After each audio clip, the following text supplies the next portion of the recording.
आज हम बात करते हैं जो समाचारों में बात चल रही है उस समाचार से रिलेटेड कि G20 के इनविटेशन पे जो भारत सरकार ने चिट्ठी लिखी है और इनविटेशन दिया है उसमें इंडिया का वर्ड हटा करके प्रेसिडेंट ऑफ भारत किया है और इस पे यानी इस वर्ड को लेकर के आज पूरे हिंदुस्तान में चर्चा का विषय बना हुआ है और लोग ये भी कह रहे हैं कि इंडिया के वर्ड को हटाने की ज़रूरत है। कुछ टीवी डिबेट में ये भी देखने को मिल रहा है कि उनका ये कहना है कि इंडिया नाम रखना या इंडिया नाम को कंटिन्यू रखना ऐसे ही है जैसे कंटिन्यूएशन में यानी निरंतर अंग्रेज़ों की गुलामी का पट्टा गले में डाले रखना, यानी उनका गुलाम हमेशा के लिए बने रहना है। इस मसले पे तमाम ऐसे डिबेट हैं जो बीजेपी या रूलिंग पार्टी है उसके सपोर्ट में जो उनके लोग हैं वो ये कहते हैं कि इंडिया नहीं होना चाहिए और इसे भारत के रूप में चलना चाहिए और एक देश एक नाम होना चाहिए। ये प्रपोजल लोगों की तरफ से धीरे धीरे आने लगा है और इसी तरीके से और भी बहुत सारे डिमांड हैं। कुछ लोगों का ये कहना है कि क्या रिसेंट में या आने वाले कुछ दिनों में हमारी जो केंद्रीय गवर्नमेंट है यानी भारत सरकार जो है, क्या रिजर्व बैंक ऑफ इंडिया यानी उसमें भी इंडिया का शब्द आ रहा है, यानी इंडिया का वर्ड आ रहा है, तो क्या अब हम उसको रिजर्व बैंक ऑफ भारत कहेंगे या उसको रिजर्व बैंक ऑफ इंडिया कहेंगे? क्या नोटों से जो अभी भी नोटों पे इंडिया नाम लिखा हुआ है क्या उसको हटाने की भी ज़रूरत पड़ेगी? अभी डिमोनेटाइजेशन के बाद और जीएसटी के बाद लॉकडाउन वगैरह से अगर देखा जाए तो इन तीनों के बाद देश की इकोनॉमी पे बहुत बड़ा असर पड़ा है और महंगाई अपनी चरम सीमा पे पहुंची है। यानी महंगाई की तोड़ अगर देखा जाए तो हम दुनिया में दूसरे या तीसरे स्थान पे पहुंच रहे हैं। यानी महंगाई को कंट्रोल करना भारत सरकार का काम है और भारत सरकार महंगाई पे कंट्रोल करने में यकीनन बहुत हद तक नाकाम है। यानी आए दिन पेट्रोल, डीजल और गैस की कीमतों में बढ़ोतरी देखी जा रही है और जो जीडीपी है वो कंटिन्यूएशन में गिरता हुआ चला जा रहा है। ऐसी स्थिति में देश में ऐसी बहस छेड़ना और ऐसे मुद्दे पे गुफ्तगू करना यानी एक ऐसा डिबेट जिस डिबेट के साथ हमारा डेवलपमेंट और हमारी जो प्रोग्रेस है यानी हम डेवलपिंग कंट्री से डेवलप कंट्री की जो कैटेगरी में आना चाह रहे थे उसके लिए एक बहुत बड़ा मरहला होगा और एक बहुत मुश्किल दौर से गुजार करके वहां पहुंचने की जो तैयारी थी उसे कहीं ना कहीं विराम लगाने के लिए और रोकने के लिए ये साजिश है और आवाम यानी जो पब्लिक है वो भी ये समझना चाहती है कि अभी भी भूखमरी पे, गरीबी पे, आवास पे और स्वच्छ पानी पे अभी पूरे भारत में पूरे तरीके से हम अपने को ये नहीं कह सकते कि पूरे मुल्क में सारे लोग स्वच्छ पानी पी रहे हैं, सारे लोग अच्छा खाना खा रहे हैं। अभी भी हमारा देश गरीबी के रेशियो में अगर देखें तो इतनी रेशियो बड़ी है, और भुखमरी में तो हमारा देश कई नीचे पायदान पे बहुत छोटे छोटे कंट्रीज से भी नीचे गिर गया है। तो इन सब चीज़ों को अभी भी हमारे देश में उभारने की ज़रूरत है, ना कि ऐसे मुद्दे उखेड़े जाएं या लाए जाएं जिसकी वजह से हमारी जीडीपी और हमारा जो डेवलपिंग है, हम जो दुनिया के लिए तीसरा बड़ा इकोनॉमिक मुल्क बनने की तैयारी में है, अगर उस प्रोग्रेस में कहीं पे ठेस पहुंच रहा है तो यकीनन ये काबिल गौर और ये सोचने का और समझने का विषय है। अब रही बात कि आने वाले दिनों में, इससे पहले इन तीनों मुद्दों से पहले यूसीसी की बात कर रहे थे, कॉमन सिविल कोड की बात कर रहे थे। कॉमन सिविल कोड में यानी एक देश एक नाम एक कानून, ये लाने की बात कह रहे हैं। बहुत अच्छी बात है कि कम से कम इस तरफ देखने की कोशिश कर रहे हैं, लेकिन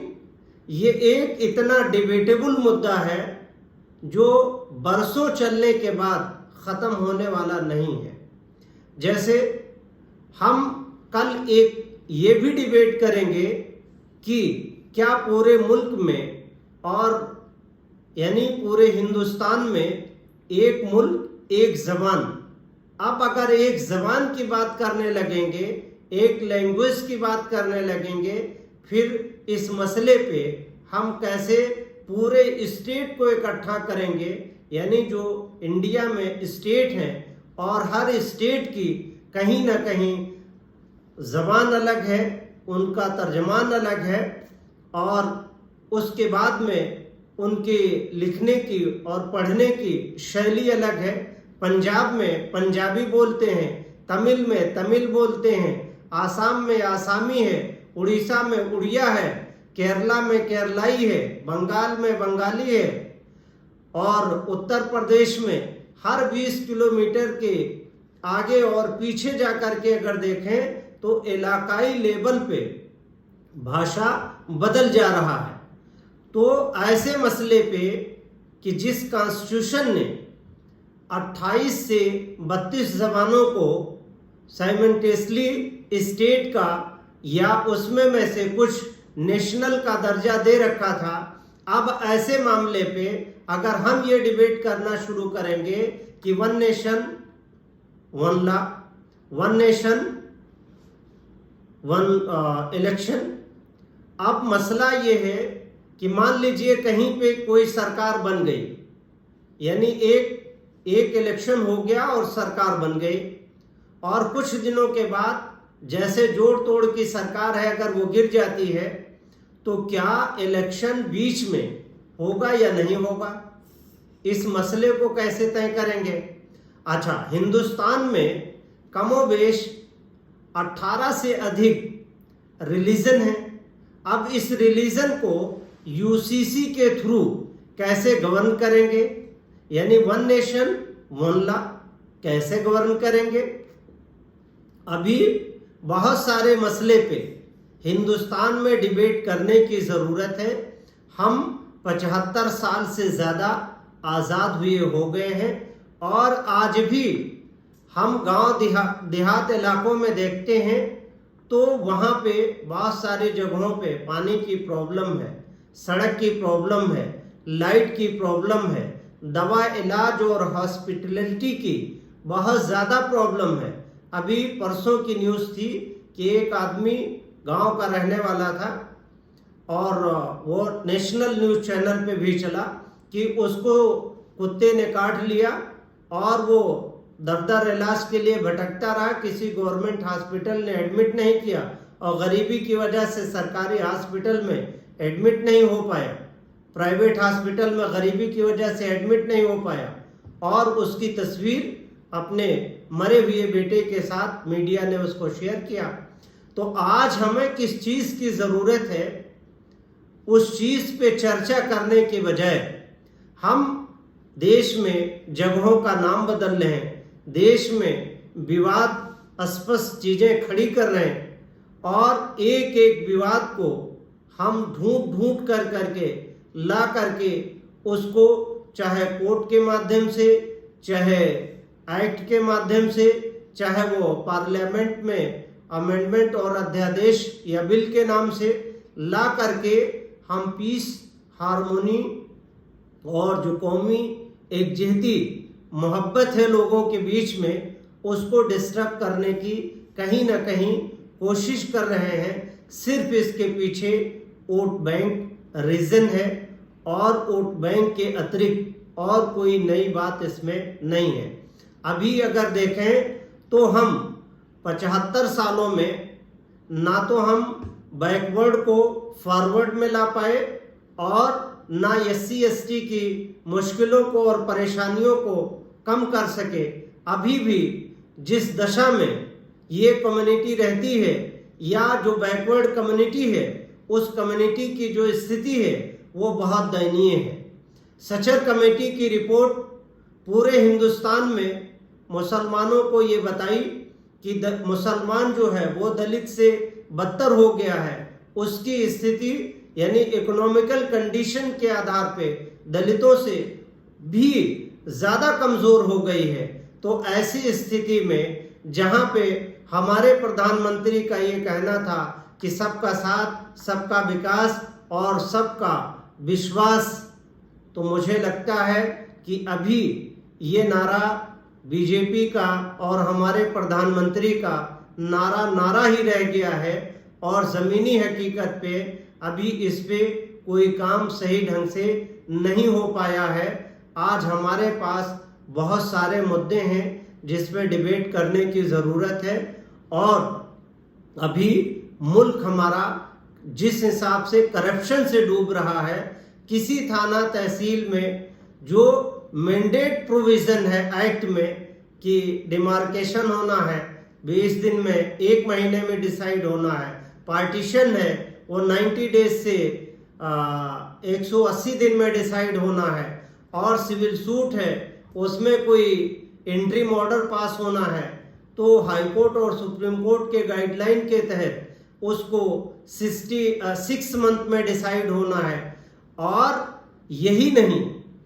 ये सारे जो एग्जीक्यूटिव मेंबर्स हैं जैसे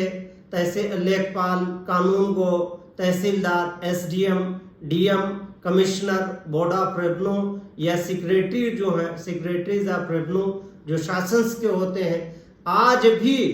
वो निचले पायदानों पे सुपरविजन करने की कोशिश नहीं कर रहे। सिर्फ खाना पूर्ति हो रही है, यानी जो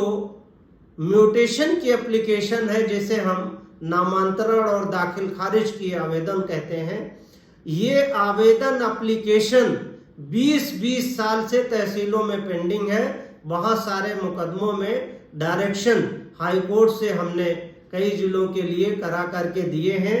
और अवैध कब्जे और इलीगल पोजीशंस गवर्नमेंट की ज़मीन पे, ग्राम सभा की लैंड पे, रोडों पे, नाली पे, सड़कों पे और ख़ास तौर से शहर में छज्जों को बढ़ाकर बिजली के तारों को लेकर किस किस तरीके से घटनाएं हो रही हैं। अभी हमारे इलाके में बिजली, पानी, बस 5 मिनट बारिश हो जाए बिजली चली जाएगी। तो जो हमारी असलियत मुद्दे हैं, उन मुद्दों से हटकर जो बातें हो रही हैं वो यकीनन ये सारी चीज़ें देश को कमज़ोर कर रही हैं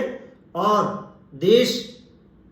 यकीनन बढ़ना चाहिए, देश की GDP बढ़ना चाहिए और देश की तामीर और तरक्की में हम सबका कंट्रीब्यूशन होना चाहिए। लेकिन जो ये हो रहा है और टीवी डिबेट पे या जो प्रेसिडेंट ऑफ इंडिया को लेटर लिखे गए थे जिसमें इंडिया शब्द को हटा करके और भारत लिखा गया और इसके बाद जो डिमांड शुरू हो गई है, यानी एक ट्रेंड की तरीके से लोग इधर उधर की लांछन की बातें करने लगे हैं, जबकि कॉन्स्टिट्यूशन के आर्टिकल 1 में ये लिखा हुआ है, India that is Bharat, Bharat यानी उसको अगर कहें तो इंडिया, दोनों कॉन्स्टिट्यूशन में अभी एक साथ लिखा हुआ है। और अनटिल एंड अनलेस, जब तक कोई कॉन्स्टिट्यूशन में अमेंडमेंट नहीं होता है, तब तक के लिए ऐसी मीडिया ट्रायल पे रोक होना चाहिए जो देश में भाईचारे को बिगाड़ रही हैं और अमन व मोहब्बत को तबाह करने की कोशिश कर रही हैं। ऐसे तमाम लोगों पे लगाम लगाना चाहिए। उम्मीद करता हूं कि प्रधानमंत्री जी और भारत सरकार इस पे सख्त एक्शन लेते हुए देश की तामीर और तरक्की के लिए जो चीज़ें ज़रूरी हैं, यानी पानी, बिजली, सड़क, खाना, मकान, इन सब चीज़ों की तरफ, और ख़ास तौर से जो एजुकेशन है उत्तर प्रदेश में, यानी जो प्राइमरी पाठशाला से पढ़ने वाले लोग हैं उनकी क्या स्थितियां हैं, और जो प्राइवेट स्कूल हैं उनकी क्या क्या फीस हैं, इन सब चीज़ों पे नियंत्रण होने की ज़रूरत है। जो अहम मुद्दा है वो छूटा जा रहा है, और जो गैर अहम है, जो गैर ज़रूरी है, उस पर डिस्कशन हो रही है। आज सिर्फ यहीं तक, मिलते हैं एक नए वीडियो के साथ। तब तक के लिए अपना ख्याल रखें। शुक्रिया, धन्यवाद।